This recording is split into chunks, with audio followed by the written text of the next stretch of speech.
Welcome to another deep dive. Today, we're looking closely at this very public, pretty heated exchange that's been all over the headlines. It involves a famous musician in the White House. We're working from just one source today, but it's packed with detail. An article from Entertainment Weekly that came out just yesterday, August 20th, 2025. So our mission really is to unpack this whole back and forth. We want to understand the specific arguments, the language used by both sides.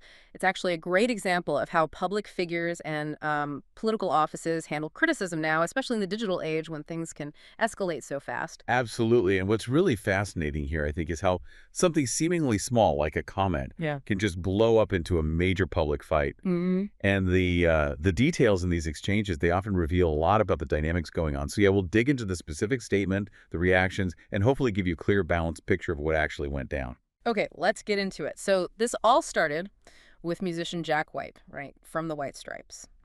What exactly did he say about the Oval Office decor that kicked this whole thing off? Well, it started on Tuesday. White basically shared his opinion online about the Oval Office's new gold decor. He called it disgusting, went on to describe it as vulgar, gold-leafed, and gaudy. Pretty strong words. Very. And he didn't stop there. He even compared it to a professional wrestler's dressing room. Wow. Okay, and there was that pop culture reference too, wasn't there? About a movie. Yeah, that's right. He threw in that he thought President Trump had almost fully achieved the movie Idiocracy. Oof. Yeah, which, for anyone who hasn't seen it, Idiocracy paints this picture of a future where everything's kind of dumbed down and commercialized. So it was a pretty sharp visual comparison. And he made a point of saying this was the historic White House that had been changed. Okay, so definitely a bold take on interior design, but it makes you wonder, why did comments about decor, of all things, spark such a strong official reaction? That's a really good question. Because White's statement, it feels like more than just taste, doesn't it? It sort of sets up this clash, a clash between what he sees as the historic importance, the grandeur maybe of the Oval Office, and what he's calling, well, gaudy or ostentatious.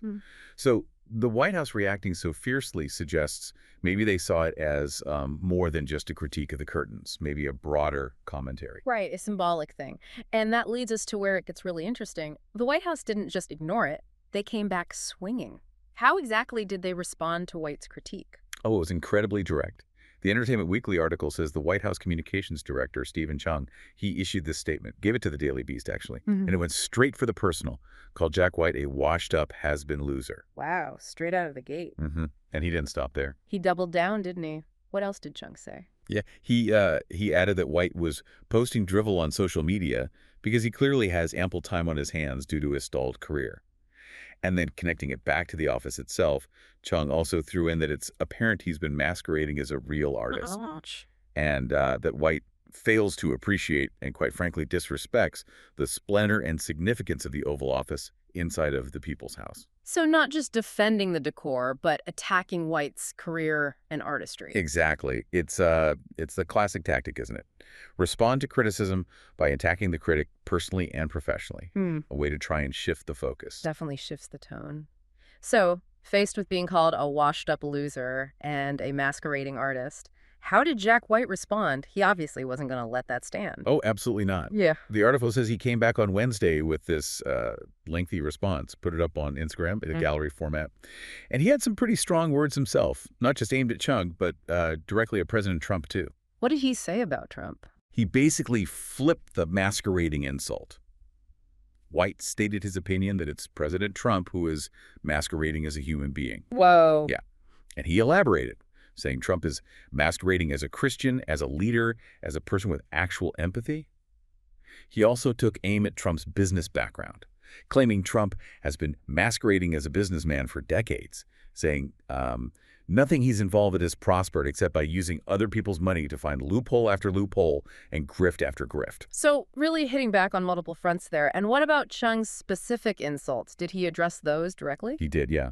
To that masquerading as a real artist line, White apparently responded pretty sarcastically, "Thank you for giving me my tombstone engraving." And for the comment about having ample time on his hands, White shot back that the orange grifter has spent more taxpayer money cheating at golf than helping anyone in the country improve anything. So, these direct, very personal replies really show how quickly this whole thing devolved. Yeah, it became very personal very fast. Something else that stood out from White's response, according to the article, was his kind of almost amusement that this comment, the decor one, was what finally got a rise out of the White House. Right. That's a really interesting point he made. He specifically mentioned that the White House hadn't responded officially when he'd previously called Trump things like a Nazi, a racist, and a fascist. Much harsher stuff, arguably. Yeah. So White said he found it petty and pathetic and thin-skinned that this comment about the gold leaf was the thing that triggered these official insults. It definitely makes you wonder, what exactly does prompt an official response in situations like this? Why draw the line at decor criticism? It's a good question.